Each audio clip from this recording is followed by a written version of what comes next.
Aujourd'hui, on va parler bridge argentique.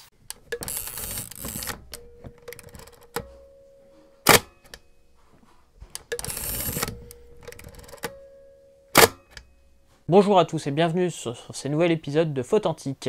Je suis Mickaël Minari, photographe de Photo 360, passionné de technologies anciennes et atypiques et formateur photo et informatique. Tous les mercredis, je vous présente un appareil photo ancien, une technique photo atypique ou un appareil hi-fi ancien. Donc pour cette fois-ci, on va parler appareil photo ancien puisqu'on va parler bridge argentique. Nous allons parler donc de cet Olympus IS10. Petit historique de ce genre d'appareil et de cet appareil. Cet appareil était produit de 1994 à 1995. Donc en fait, on en est à la deuxième génération de bridge argentique, si on peut appeler ça comme ça. Donc je reviens quelques années auparavant. La photo a commencé à se démocratiser avec des réflexes bas de gamme à la fin des années 70, début des années 80. Le souci des réflexes, c'est que c'était quand même assez compliqué à appréhender. Bonne partie du grand public était incapable de faire des photos correctes. Les marques s'en sont rendues compte et donc quelques années après, en 1990 en fait, les premiers bridges sont apparus avec au départ beaucoup de défauts. C'était des gros appareils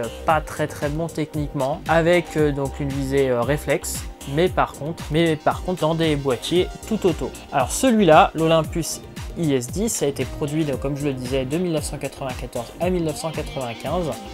Et c'est un appareil photo donc tout automatique avec un zoom 4 fois. J'aime pas trop utiliser ces termes-là, mais c'est comme ça qu'il l'utilise, puisque c'est marqué comme ça, en 28-110 mm, avec une ouverture de f4.5.5.6, donc pareil, pas terrible, mais ça reste très bon pour un zoom de l'époque, même pour un zoom en fait de réflexe interchangeable. Donc ici c'est un objectif fixe, ce qui a permis donc de faire des choses un peu plus petites. Donc le zoom est électronique, c'est-à-dire que il n'y a pas de bague à tourner, faut l'allumer et utiliser le bouton du zoom derrière. Donc c'est un appareil photo tout automatique qui permet aux débutants de faire des photos. Et petite présentation de l'appareil tel qu'il est, tel qu'il se présente donc par devant. Donc là où on voit bien le gros logo IS10. En haut le bouton on/off. Donc voilà comment charger un film. Donc on le met ici et on le fait passer de l'autre côté. Il suffit de mettre juste la languette par ici. Dès qu'on ferme, le chargement est automatique. Donc là où j'avais mon pouce, à côté de mon pouce, on a donc ici le bouton on/off. Le bouton ici, les différents programmes, ainsi qu'au milieu donc pour revenir en tout auto. Le déclencheur, ici le bleu pour régler l'ouverture, le mettre en priorité ouverture. Et donc les différents modes. Donc, portrait, photo de nuit, faire des poses longues, photo de sport pour pouvoir faire des poses rapides cette fois-ci, une telle vitesse, et un mode portrait avec paysage qui permet d'avoir l'ouverture la plus faible possible. Le bouton FNO qui permet de régler l'ouverture manuellement, donc en priorité ouverture. Le bouton flash qui permet de régler les différents modes de flash. Et enfin le bouton spot qui permet de régler en mode ouverture spot, c'est-à-dire la mesure de lumière que sur le centre. Donc ici le retardateur, le zoom. Et voilà un peu une vue d'avant, zoom position 28 mm, donc ça reste quand même bien gros. Alors c'est parti pour les différentes photos. Alors j'ai commencé par vérifier si la pellicule fonctionnait, tournait.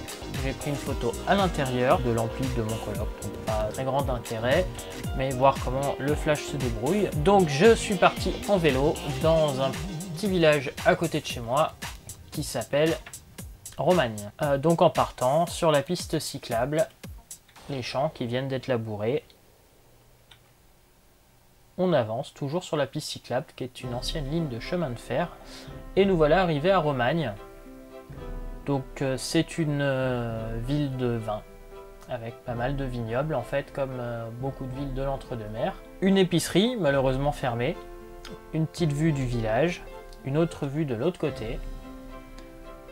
On continue à se balader dans le village. Ici, je suis tombé devant l'église, donc une architecture très typique de l'entre-deux-mers. Une ancienne ferme. Pareil, donc on continue. Donc ici, on voit qu'il y avait une autre épicerie. L'épicerie qui était fermée a gardé quelques bouteilles de gaz. Ça fait pas si longtemps qu'elle doit être fermée. Et en continuant d'avancer dans le village, donc avec une vue de l'autre côté de l'église. Et en partant de l'église, en passant par les vignobles, donc toujours des anciennes maisons. Et enfin, terminé, je rentre chez moi. Et donc en rentrant, pareil, on repasse par les vignes.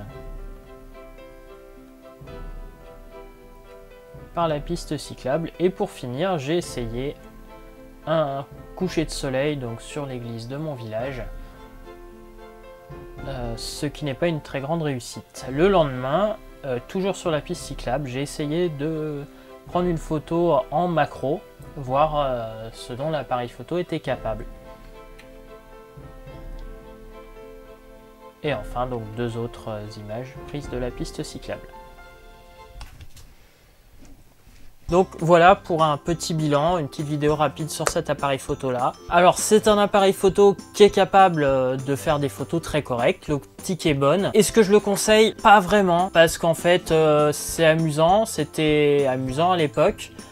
Maintenant, si on veut un appareil photo assez basique, en fait on a du numérique, on n'a pas suffisamment de mode manuel pour vraiment profiter d'un appareil photo argentique, sauf si vous voulez utiliser une pellicule spéciale et que ça vous dérange pas d'utiliser en tout automatique. Mais en tout cas, donc à part que c'est une pièce sympa dans la collection, il n'a pas d'intérêt particulier, on va dire, au niveau photographique. C'était quand même courant dans les années 90 et c'était des appareils quand même assez chers. Mais voilà, on est trop limité, c'est presque tout auto et puis c'est presque aussi gros qu'un réflexe. Et je dirais que si c'est pour faire de l'argentique, autant prendre un réflexe tout manuel qui va pas être beaucoup plus lourd et qui va même être sûrement plus petit. Et puis ça, c'est un autre gros inconvénient, c'est que ça utilise des piles. Vu que tout est électronique, on fait 5 pellicules avec, il n'y a plus de piles. Donc voilà, c'est terminé pour cet épisode sur l'IS-10. Un épisode assez rapide. Juste pour vous donner quelques nouvelles, je vais terminer une deuxième vidéo, normalement pour la fin de l'été. Une vidéo que j'avais faite l'année dernière, le contenu va être intéressant, mais la forme n'y est pas vraiment.